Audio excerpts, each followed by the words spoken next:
You're in the classroom with Cat Vo. In the Classroom is a podcast where we talk about all things teaching and learning, education and research. Join me as I sit down with everyday educators and explore what's going on in the field and what this means for sustaining us as teachers in the classroom. Today's special guest is Gavin Grift. Gavin Grift is an experienced educator, leadership coach and author with over 30 years of teaching and leadership experience. Gavin is the founder of Grift Education, and his work focuses on collaboration, coaching, and leadership that starts with self-awareness. Gavin's work centers around helping others navigate change, building strong professional cultures, and staying connected to their purpose.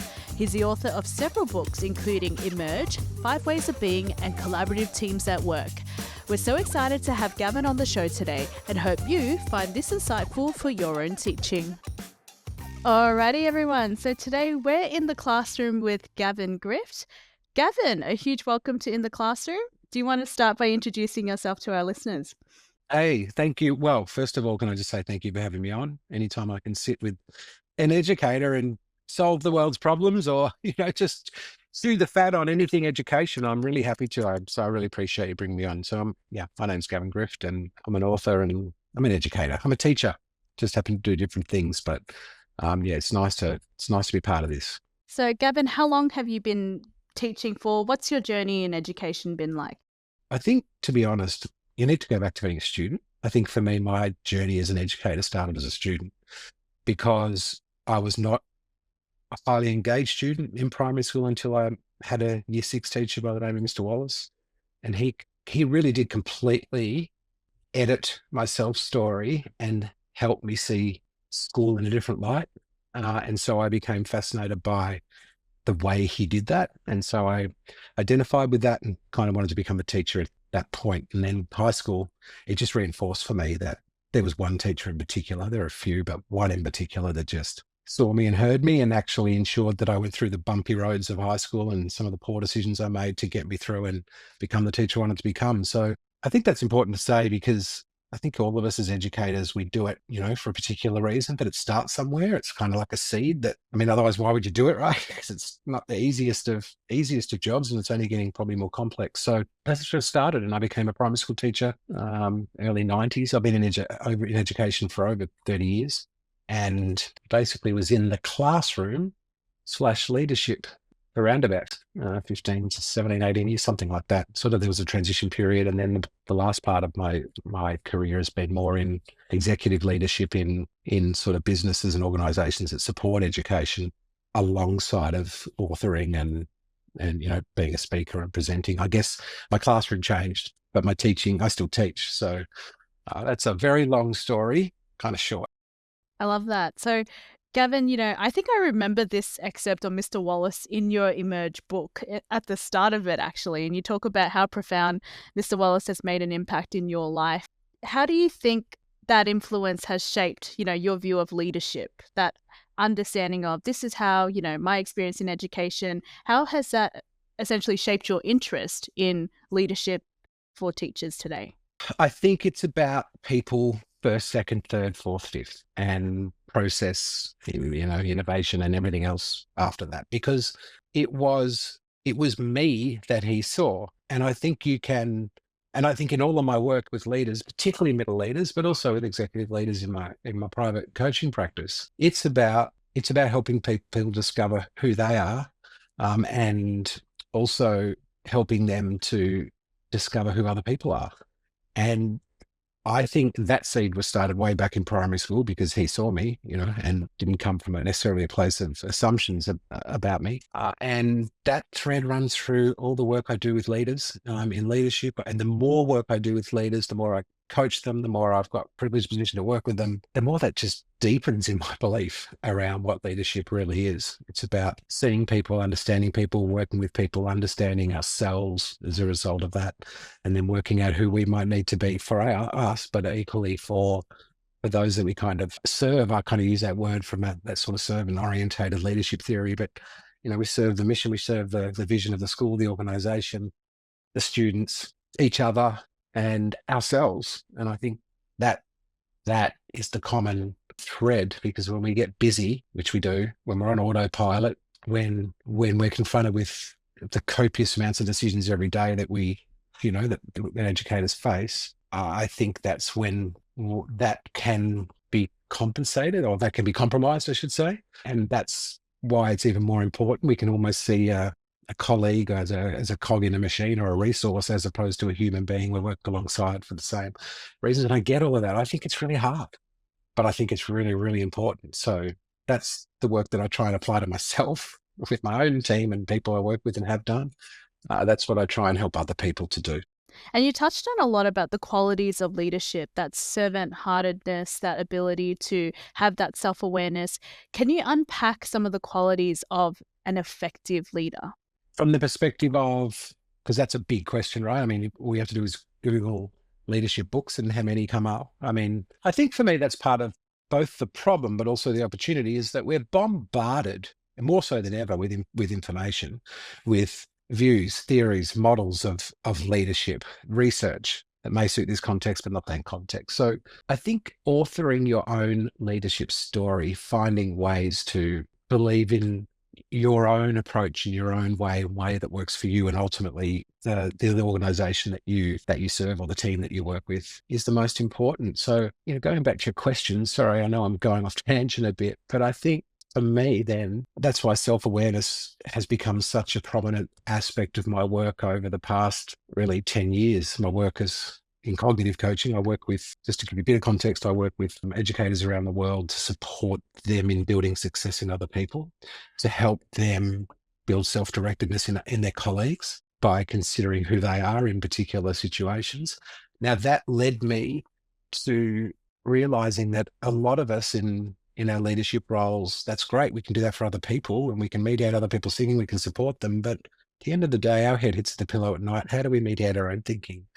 What are we most, aware of? How are we practicing that? How are we getting to know ourselves? How are we using that in a way that supports us, keeps us fresh, keeps us motivated, keeps us on track? So that was a very long answer. And I'm going to say, I think I'm increasingly becoming deeply more interested and committed to this idea that self-awareness is an absolute key to that. I mean, it's a prerequisite to emotional intelligence. Daniel Goleman puts it, as a quadrant of emotional intelligence, but I don't see it that way.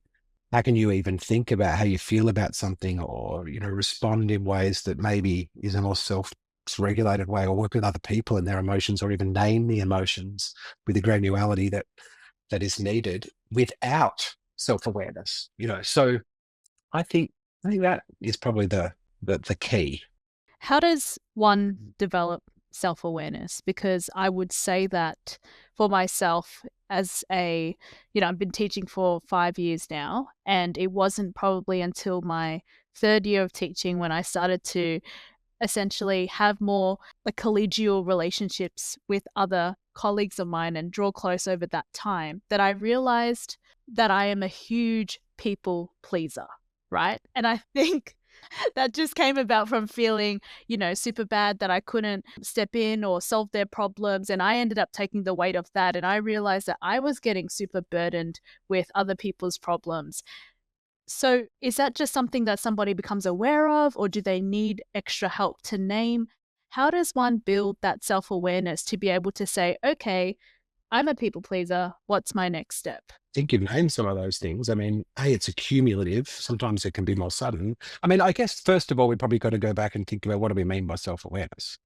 Because, how does it, and we haven't got time to go into it here, but in the book, I talk about how it differs from like consciousness and mindfulness and some of these other terms that can be lumped in the same bucket. But at a really rudimentary level, self-awareness is our ability to be able to stop and recognize our thoughts and our emotions and the impact of those.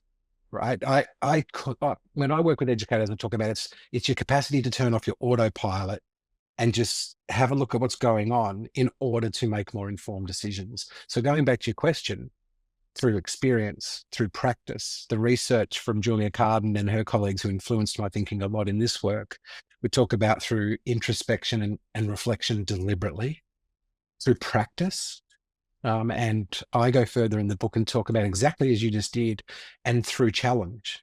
Like, to me, when you're most challenged and you start to recognize that this isn't working for me because I'm tending to, make decisions or base some thinking on how other people are going to perceive me or feel, very much part of the pleaser kind of archetype, then there's an opportunity to practice that self-awareness. Okay, I'm recognizing that.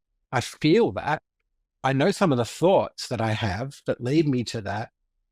So how might I kind of edit that thinking? What are some of the options that are open to me to think about that in a different way? And that's what I mean by reflection. And then how do I practice that? Because you've utilized self-awareness to understand more about yourself. Now's your opportunity to leverage from that and maybe do some different things. For example, let's use an example. Like you might then say, right, I'm going to work harder at building some boundaries. I'm going to build some boundaries around my work, my personal life. I'm going to build some boundaries around what I say yes to, what I say no to, those kind of pieces. And I think when we make a decision to do something like that, we're actually utilizing self-awareness and practicing it in a way that helps us to grow as leaders. Wow. I wish I heard that in my first year of teaching. But we all do, right? I mean, that's the human part. I think leadership, another thing about leadership is challenge is inevitable. When you choose leadership, you choose challenge. Like, it's going to be difficult because there's so many complexities involved with it. So if we accept that it's going to be difficult and there's challenges, then we're also opening ourselves up to the choice in terms of how we relate to those challenges. And if we can exercise that self-awareness and say, right, here's a time to turn the autopilot off, then I can learn from that. So we're kind to ourselves. We know that we could have handled that better, or gee, I wish I had known that 5 years ago. In some ways, I wrote this book because I wanted this to be the mentor that I never had. So that people, for that very reason. But at the end of the day, people still need to apply this to themselves, be kind to themselves when they haven't got it right, or they've, not felt right, not felt good, or they're lacking motivation, or that's just being human. But it's how we relate to that piece, move it forward, accept, let go, and soldier on. That I think is, well, in my experience, is when I've been at my best, but also the leaders that I've most respected and probably had the greatest impact on me. It's what I've seen them, and I guess I've spoken to them in terms of, their capacity to do that. I say this because I all of a sudden you got me thinking about what I wish I would have known as an early career teacher. And we're talking about the archetypes and we're talking about the pleaser and then the other one being the imposter. And I think that's a very common, first year archetype of, oh, I feel like I'm an imposter. I feel like I can't do this. So for school leaders, like how can effective leaders be supporting other teachers to overcome some of these archetypes that they encounter? Well, the first thing that comes to mind, if we could think about what a leader can do, is to normalize it by sharing their own experiences. I mean, there is power in vulnerability. I mean, again, if we go to Brene Brown's work, has been foundational, particularly in the area of vulnerability, but I think it's Brene Brown who talks about there is no courage or bravery without vulnerability. I mean, they go hand in hand. So I think a leader who is courageous enough to talk with their staff, with their leaders, with their teachers, about some of their journey, like not, all of the time, but, pick moments to share some other times, maybe when they've had doubts. Because when we think about like the imposter, which I talk about, they're really self-limiting beliefs. It's not a label. It's not like we're always an imposter. It's episodic often, or it's contextual. So I can pretty much overcome the imposter in me and self-limited beliefs. And then I remember, never forget, I think I've written about it in the book. I turned up to do a keynote. It was in Brisbane. There's 250 people sitting there. I've got all these other international speakers. And I just froze and went, who am I up here to talk to people about what? It came out of nowhere, right? So it's also episodic and contextual. So I think normalizing that with people, for leaders, for teachers, that this is part of leadership. This is part of the journey. I guess it's that relational connection stuff that you and I were talking about earlier that I think is so powerful for leaders. I think it gives them permission to feel that way, but also gives them a window into a resource that they have in terms of some different strategies they might use. And then, of course, you might have a coach, or, if it really starts to impact people and their well-being, you might seek other support, or there's readings and research they could do, friends they can reach out to. But I mean, there's so many resources we can access. But I think from a perspective of a of a leader helping someone through those kind of challenges, I think it's being vulnerable. And I think it's seeing it, it's being approachable. And I think it's working hard at noticing those pieces and then not just judging them or making assumptions about them, but leaning in and being curious to get to know them. That's what I try and do, again, on my good days and good weeks. And it generally fosters a deeper connection with the people that I work with. So I think that's the first thing that kind of comes to mind when you ask that. There just seems to be so many, I guess, tensions or challenges between leaders being able to be vulnerable versus putting on the hat of, I have an ultimate KPI that I have to achieve, or I have a goal that I need to execute by the end of this week, and I have to do it by whatever means possible. And I need to ignore all the relationality and the people thing because it just takes longer. How do leaders navigate that challenge of, I have this thing that I have to do versus, I have to be mindful and vulnerable and I have to bring people along on the journey with me? I think by not seeing them as separate, they're not separate things. I mean, if you think about whatever position you might be in the hierarchy or in the food chain, and I'm responsible within that hierarchy for leading a project, initiative, a new program, implementation of a new policy, whatever it might be, and things have to be done, or there's a process I need to implement and bring people into, that's not separate from people. That actually is an opportunity to communicate with people how we are feeling about this change. There's some research that I referred to in the book around the stages of concern, which really sits around how to work with people we might be finding more difficult. And what I like about that research is that it honors the fact that every single person is at a different level of concern or apprehension or not, depending upon whatever we're leading and whatever's changing. And so part and parcel of leadership is working out who and where they are at in regards to that change and working with them. Problem, as I see it in education, it's not the problem, but a challenge, is that we box things. And even in leadership, we go, well, it's this and it's that. We've got to operate it. But it's messier than that. I mean, no challenge or problem in education is ever, that simple or we'd solve it. It's generally deeper, linear, and complex. So that requires us to think about it from the perspective, okay, it's about this process, but it's also about the person that I'm working with in this process, or the team, or the people. And we don't always get it right, but people are more forgiving of us when they know that we're working hard at, doing that. You mentioned the stages of concern. Can you walk me through that model that you were talking about? So Horde it goes back to like the 80s or the 90s around this. And it's basically this 7-point process of how people feel about a particular change when it comes in. The bottom level is, being totally unaware of the change or choosing to be unaware of the change, right? Like, I actually don't really want to know this. And then it goes right through a process to the end where you're feeling, actually, I'm refocusing on this and I'm even innovating this change. I'm so into this change that I can see there's different or better ways of doing it. So it's like a sliding scale, if you like, that talks about people's level of commitment based on how they feel about the change. And what I do is work with leaders around, so what might be some of the things you can do to work with those people that you're recognizing at that level of change? Because again, there's no magic answer. It's not like, this is what I mean by it. I don't like the boxing of things. So therefore, if you're at the refocusing stage 6, here's what you need to do to lead them. I mean, there's some great ideas in terms of giving them scope, for example, at that last stage to input some ideas about how we can make it stronger and better and thinking about implementing them. So great. But there's no one way. So that's what the stages of concern is. It's basically a scale that helps leaders to understand how people and ourselves, because when I do this work as a professional learning piece, we talk about other people, but then I flip it and say, okay, you're leading this change. So where are you feeling?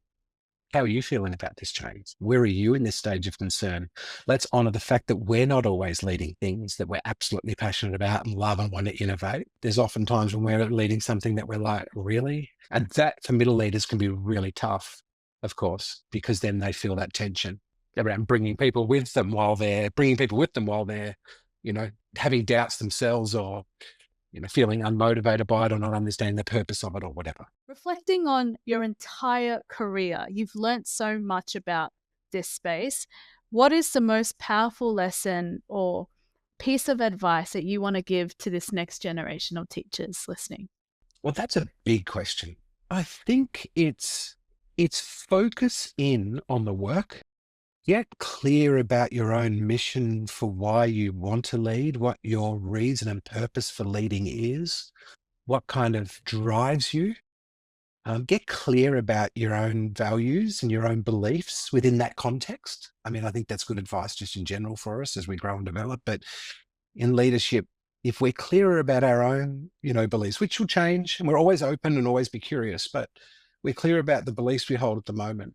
We're clear about places, what we place the most weight on. So those values, where we understand that being aware of those things and continuing to practice self-awareness in that and other elements like motivation levels, personality types, our own, how that plays out with other people. I think that's important. And then I think through understanding that or developing some more clarity, find ways to connect that to the work that you're doing, because it won't always. And try and find ways empathetically to connect with other people in that, in that context, even when that's hard. Don't take what you do really seriously, but don't take yourself too seriously. I mean, when you understand some of those aspects about yourself, even though they'll change, you can be more open, to other things. One thing, if I was to summarize myself when I say all of that, work really hard at embracing a neutrality in your thinking. It's not good, it's not bad, it kind of is what it is. So I can work with that, even if it is bad or it is, good. I'm not suggesting that we shouldn't recognize things aren't great, but try and work hard at being objective around those pieces so you can make informed decisions that benefit you and benefit the people that you work with in the organization that you lead or the team that you lead. Work hard at that. Try and diffuse that ego, recognize when that ego is getting in the way so that you can embrace more of that neutrality and operate with a level of integrity and professionalism that's congruent to who you want to be and how you want to be, I guess. And I think that's a bit of life work, but in some ways, and continue to, commit to that. But I know when I'm able to do that and work hard at doing that, I feel better about what I do. And I think others around me do too. I know that the field of education, like in every school context, there's always lots of politics with leadership and different leaders having different leadership styles, different egos. And it can feel quite, I guess, burdensome being able to, maintain that neutrality in the face of such a political, intense environment. So what advice do you have for leaders to be able to maintain that neutrality? Like, are there like people that they should go to, or what would you offer in terms of advice in that space to maintain that neutrality? So a quote that I always remember, and this came from someone who's been really influential on my thinking, Robert Garmston, who's the pioneer of cognitive coaching in many ways, or partly him and Art Costa. I heard him talk about the person with the greatest levels of consciousness and flexibility have the greatest influence. And I've never forgotten that. And I think that's a big part of what I was just talking about. I think when all of that's happening, when the politics seem to be, getting to you or bringing you down or taking away from the mission of why you do what you do or frustrating you or whatever the case may be, actually it's to slow down and to listen more and to pause and to be aware of what's going on in order to make really good, informed, rational decisions about how you are going to navigate that space. You ultimately can't control what other people do. You can have an influence, but I guess it goes back to, be the change that you can't. I think it's Gandhi, right, who talked about, be the change you want to see in the world. But without getting too philosophical, I think that's through consciousness and flexibility. Like neutrality comes from your capacity to be able to understand, seek, and embrace a whole lot of different perspectives without kind of, personalizing, seeing them for what it is. and then have the consciousness to know how to work with that by keeping what we do at the center of, or what you're trying to achieve at the center of your decision making. And I think that holds you in really good stead when that sea is rough, when the storm comes in. You can internally control that, not control it, but you can work on that in a way that sustain you, because the waters get choppy. To close, Gavin, for teachers that want to grow more in their understanding of leadership, what resources would you suggest, or key thinkers or people that they should be reading? That's a hard question too, because there's just, I find that really hard because, again, it's so contextual, right? It depends on what people need. It depends on what people want. I mean, I've been influenced by people such as, Rick DeFore, Becky DeFore, Bob Ecker. I mean, I read Learning by Doing in a night some 15 years ago. It pretty much changed my life. And that was all about our, a model of schooling around developing collaborative cultures that truly are professional learning communities and don't look anything like the schools you and I went to.